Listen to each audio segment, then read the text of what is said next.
Olá, alunos e alunas do YouTube! Vamos começar a 11ª aula do curso de Farmacologia.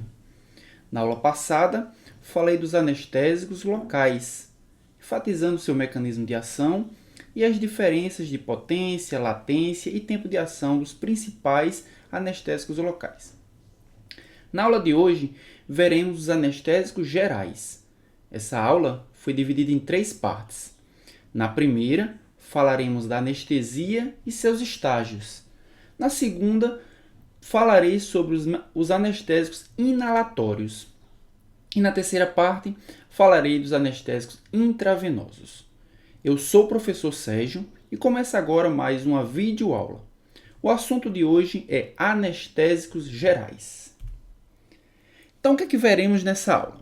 Falaremos sobre os tipos de anestesias, o histórico da anestesiologia, o que faz o anestésico geral, quais as funções dos adjuvantes usados nos procedimentos cirúrgicos, que ajudam a anestesia geral, quais os locais de ação dos anestésicos gerais, os tipos de anestésicos gerais, os anestésicos inalatórios e os anestésicos intravenosos, quais os estágios da anestesia e qual a profundidade da anestesia. A anestesia é dividida em 3 tipos. Anestesia local, na qual o anestésico age apenas em alguns nervos localizados numa região pequena. A anestesia pode ser regional, quando abrange uma maior quantidade de nervos, uma região maior dos nervos são bloqueados. E anestesia geral, onde há bloqueio de várias regiões cerebrais, regiões do sistema nervoso central e consequentemente, a perda de consciência. Na aula passada, nós falamos sobre 2 desses tipos, os anestésicos locais, falamos sobre os mecanismos de ação desses anestésicos locais e falamos também sobre as diferenças com relação à potência, em relação ao tempo de latência e ao tempo de ação desses anestésicos e por que eles apresentam essas diferenças. Falamos também sobre anestesia peridural e anestesia raquidiana. Nessa aula, vamos falar sobre o terceiro tipo, os anestésicos gerais. Os anestésicos que agem em diversos locais do sistema nervoso central, causando muitas vezes inconsciência. Bem, antes dos anestésicos, as cirurgias elas eram realizadas com muita dor, como a gente pode verificar nessas imagens dos séculos passados. Nessa primeira imagem, a gente pode verificar um cirurgião utilizando uma serra para fazer uma cirurgia, utilizando praticamente um serrote para fazer uma cirurgia, causando bastante dor, uma vez que o paciente não havia anestésicos para impedir que essa dor fosse conduzida até o consciente. Nessa segunda imagem, a gente está vendo outra cirurgia sendo realizada no século XVII, provavelmente uma cirurgia muito dolorosa. E aqui na terceira imagem, praticamente uma tortura. O cirurgião está fazendo uma cirurgia e praticamente uma tortura, uma vez que não há anestésicos para eliminar essa dor, para impedir que essa dor aconteça. Então, como nós vimos, a dor e o choque eram os grandes limitantes das intervenções cirúrgicas. E os anestésicos gerais vieram justamente para reduzir a dor e o choque e, consequentemente, para permitir muitas dessas cirurgias. Bem, o primeiro anestésico geral foi descoberto no Hospital Geral de Massachusetts em 1846. É o éter etílico. O éter etílico é um líquido volátil e que verificou-se causava níveis de torpor, aumentando o limiar da dor e, consequentemente, permitindo a cirurgia. Em 1846 foi realizado a primeira cirurgia sem dor. E como nós podemos verificar aqui nessa imagem, num auditório repleto de médicos que estavam entusiasmados e perplexos com o uso de uma substância que permitiu a cirurgia sem que o paciente sentisse dor alguma. Desde então, a anestesiologia é uma especialidade médica separada. E isso é extremamente importante, uma vez que os níveis rigorosos dos anestésicos é um dos fatores extremamente importante para o sucesso de uma anestesia. Então, os anestesistas irão controlar os níveis de anestésicos capazes de manter o paciente no estado de inconsciência, no estado de anestesia cirúrgica. Bem, mas o que é que faz um anestésico geral? O anestésico geral faz indução da depressão generalizada irreversível do sistema nervoso central. Então, ele promove uma depressão do sistema nervoso central, uma depressão generalizada. Nós veremos quais são os locais de ação dos anestésicos gerais, mas ele promove uma depressão generalizada. Mas essa depressão ela é reversível. Então, após a indução, após a administração, se essa administração cessar, o anestésico geral ele vai ser eliminado e a depressão do sistema nervoso central ela é revertida. Segundo, o anestésico geral também provoca perda da percepção de todas as sensações, não apenas da sensação de dor, mas da sensação de consciência, da sensação do tato, da sensação de pressão, da sensação motora. Todas as sensações são perdidas com o uso do anestésico geral. Então há perda da consciência, amnésia e imobilidade. Isso é importante porque a ausência de resposta a estímulos nocivos. Durante a cirurgia, se o paciente não tivesse essa imobilidade, ele responderia a esses estímulos nocivos de forma inconsciente. Também relaxamento muscular, perda dos reflexos autônomos, aqueles reflexos que não são controlados pela nossa própria consciência, e também analgesia e ansiólise, ou seja, diminuição da dor e também diminuição da ansiedade.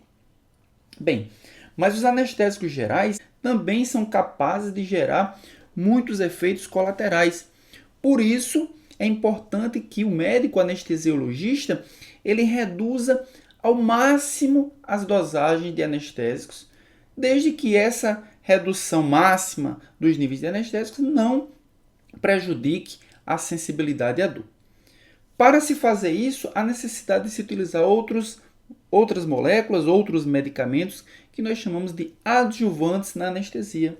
Então vamos ver alguns desses adjuvantes. Um desses adjuvantes são os benzodiazepínicos. Então os benzodiazepínicos são utilizados para redução da ansiedade. Então não há necessidade de nós aumentarmos a concentração do anestésico para que ele atinja um efeito de ansiólise. Utilizamos um benzodiazepínico que ele já faz isso. Os barbitúricos são utilizados para promover uma sedação rápida. Pode ser utilizados também como adjuvantes antihistamínicos para evitar reações alérgicas. Também antieméticos para evitar a aspiração do conteúdo estomacal, a náusea e a emese no período pós-operatório. Então, no período pós-operatório, pode ser que aconteça emese, pode ser que aconteça náuseas, pode ser que a pessoa aspire o conteúdo estomacal. Então, para evitar isso, os antieméticos são utilizados. Os opioides para promover uma analgesia maior do que os anestésicos. Fármacos anticolinérgicos para evitar bradicardia e a secreção de líquidos no trato respiratório. Então, durante a anestesia, a gente tem bloqueio geral, inclusive das sensações do sistema nervoso autônomo. Então, os fármacos anticolinérgicos irão impedir que haja uma produção de líquidos que possam invadir o trato respiratório, assim como impedir a bradicardia. E os relaxantes musculares vão facilitar a intubação, por promover um relaxamento muscular e promover uma fácil manipulação. A gente falou sobre os bloqueadores neuromusculares em outra aula. Então, se você não viu essa aula, vá lá, dê uma olhada na aula sobre bloqueadores neuromusculares, que são adjuvantes nos anestésicos. Então, vamos ver agora o conceito de anestesia geral. Então, a anestesia geral é uma completa, contínua, irreversível depressão do sistema nervoso central, das funções do sistema nervoso central, que leva à perda da consciência, à eliminação da dor e também à perda da atividade muscular. Então, são três as características dos anestésicos gerais. Eles causam perda de consciência, eliminação da dor e também perda da atividade muscular. Mas então, quais são os principais locais no sistema nervoso central onde os anestésicos gerais agem? Vamos dar uma olhadinha nessa imagem, nessa figura.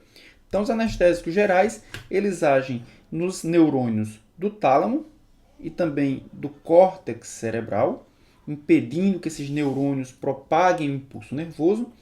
Também agem nos neurônios do hipocampo, do tronco cerebral, nos neurônios sensoriais periféricos e também nos neurônios da medula espinhal, causando bloqueio da transmissão neuronal.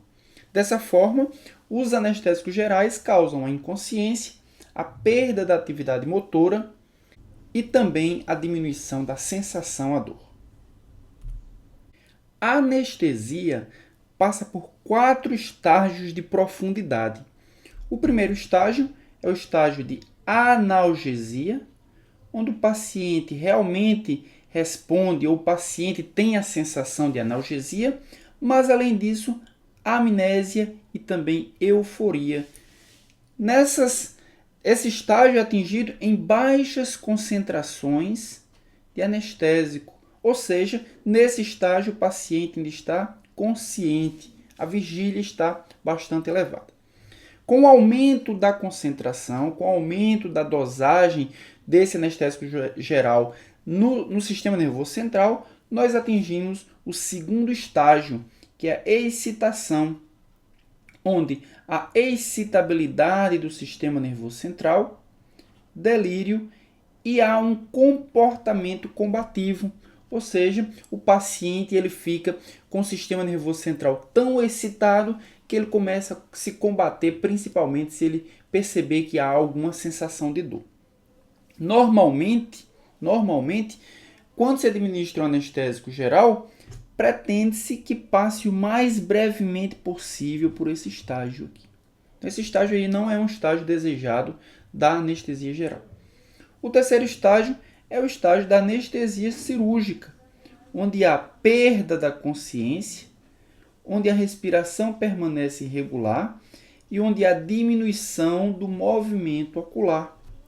Então percebam, caros alunos, que nesse estágio aqui, o estágio 1, nós temos ainda vigília, ou seja, as concentrações ainda são consideradas concentrações baixas para desenvolver algum tipo de anestesia.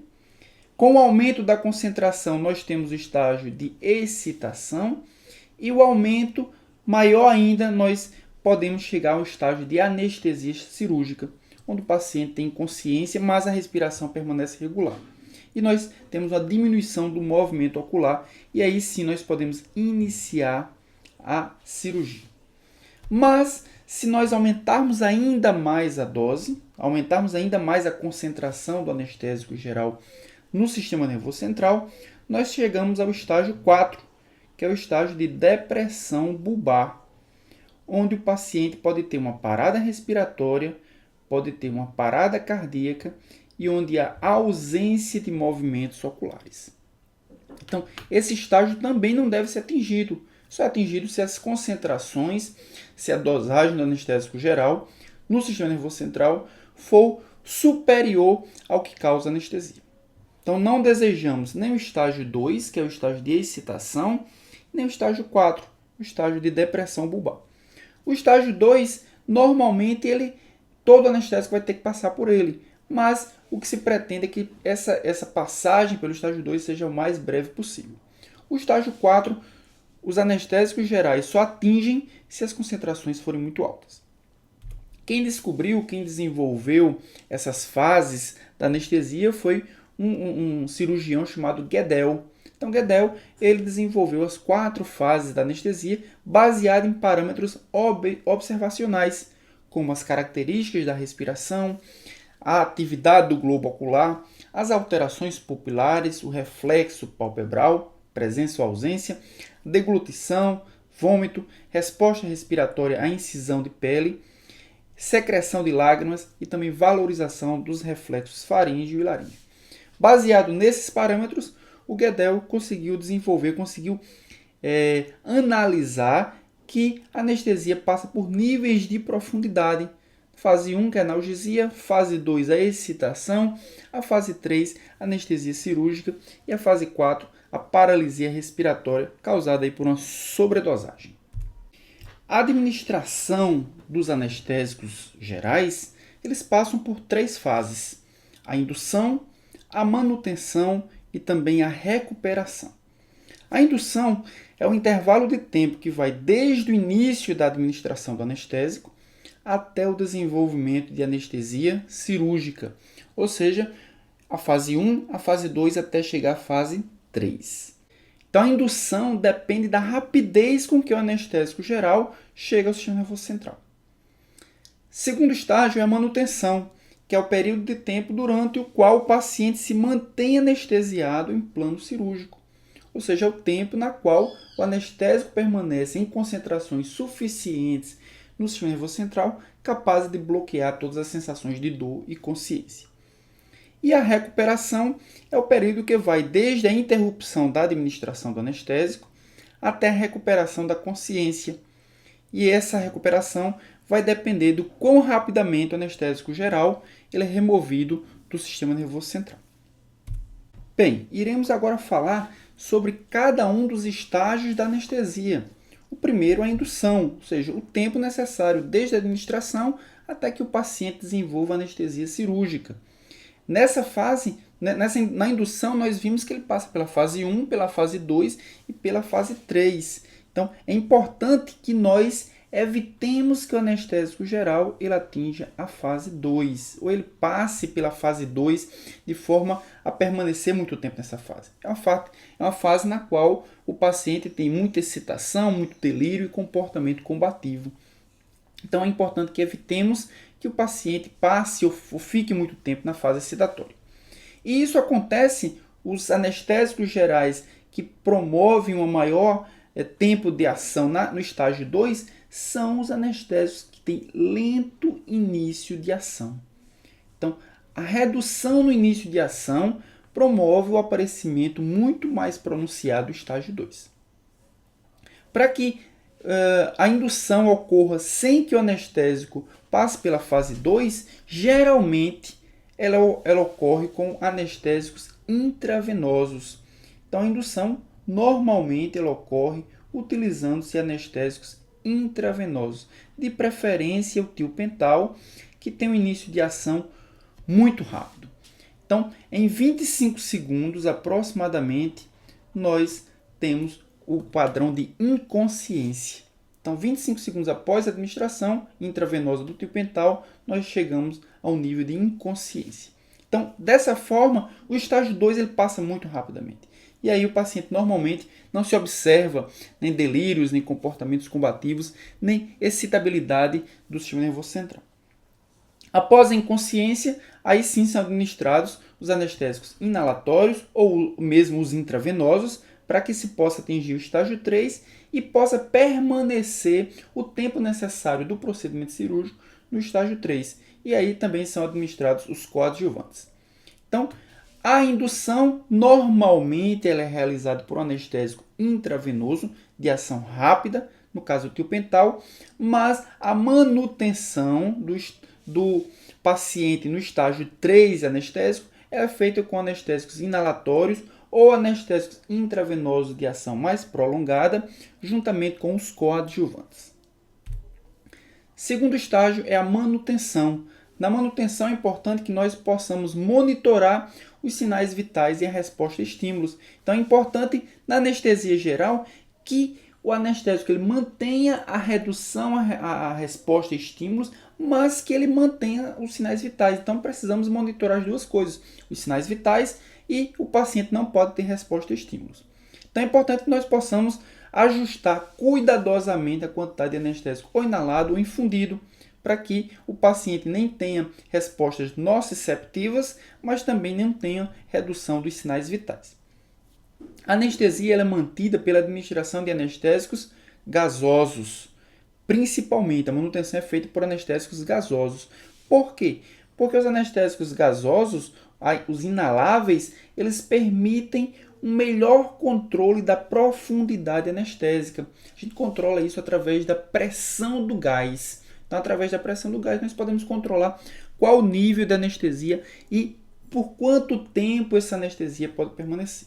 Tá? Então, normalmente, a indução é feita por anestésicos intravenosos, mas a manutenção é feita por anestésicos gasosos, anestésicos inalatórios. Então, a recuperação é o tempo necessário para que o paciente retorne à sua consciência. E é importante, nesse estágio de recuperação, que possamos monitorar as reações tóxicas tardias, como hipóxia de difusão, no caso da administração de óxido nitroso, e hepatotoxicidade, no caso dos hidrocarbonetos halogenados. Então, vamos dar uma olhada aqui nesse gráfico. Nesse gráfico, nós podemos observar justamente essas fases, né? Então, nós temos aqui a fase de vigília, ou seja, concentrações subterapêuticas. E aqui nós temos a fase de anestesia e a fase de depressão respiratória, o nível tóxico. Então, nós temos o tempo de cirurgia, o tempo de anestesia, em função da pressão alveolar do anestésico inalatório. Por isso que os anestésicos inalatórios são preferíveis na manutenção da anestesia. Então, em baixas concentrações, ou melhor, em baixas pressões do anestésico, nós não conseguimos atingir os níveis de anestesia. Nós precisamos de uma pressão maior, nesse caso aqui 0,04 atm. Então, nesse estágio aqui nós conseguimos, nessa pressão, melhor dizendo, nós conseguimos atingir esse intervalo de pressão necessário para que as concentrações de anestésicos gerais consigam atingir o sistema nervoso central, consequentemente bloquear toda a transmissão neuronal. Então, obviamente, essas pressões vão variar aqui, como nós podemos observar, mas essa variação vai ficar dentro de uma faixa aí de 0,015 a 0,02, na qual a manutenção da anestesia. Se esses níveis permanecessem em 0,04, nós atingiríamos aí uns níveis tóxicos e de depressão respiratória. Por isso que o anestesiologista precisa aumentar a pressão inicialmente, mas após atingir o estágio anestésico, ele precisa manter a anestesia num nível de pressão menor. Nesse caso aqui, ele iniciou com 0,04, mas manteve em 0,015 a 0,02 atm. Quando o procedimento anestésico termina, esse nível de pressão ele é reduzido aqui para 0,01, por exemplo, e aí o nível anestésico diminui para o nível de vigília e a recuperação completa do paciente. Bem, os anestésicos gerais, eles podem ser divididos em dois grandes grupos. Os anestésicos inalatórios, usados principalmente na manutenção da anestesia. Eles podem ser líquidos voláteis, é o caso do alotano, do enflurano, do isoflurano, do desflurano e sevoflurano. E podem ser gases também, como o caso do óxido nitroso. Então, são anestésicos que são inalados e funcionam principalmente para manutenção da anestesia geral, uma vez que há uma maior facilidade no controle dos seus níveis no sistema nervoso central. Controle esse que é feito através da pressão. Também nós temos os anestésicos intravenosos. No caso dos barbitúricos, o tiopental é o principal exemplo de um barbitúrico usado como anestésico intravenoso. O barbitúrico no tiopental a gente viu que é a principal forma de indução, já que ele tem um tempo de ação muito curto, passa muito rapidamente pela fase 2, a fase de excitação, que é o que nós não queremos nos anestésicos gerais. Então, os barbitúricos, tiopental e outros agentes que são anestésicos intravenosos também, como propofol, etomidato e cetamida.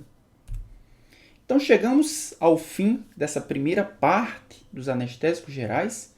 Na próxima aula, veremos os anestésicos inalatórios e a segunda parte da aula de anestésicos gerais, os anestésicos inalatórios. Vamos ver como é o seu mecanismo de ação, quais são as suas vantagens, quais são as diferenças entre os diversos anestésicos inalatórios.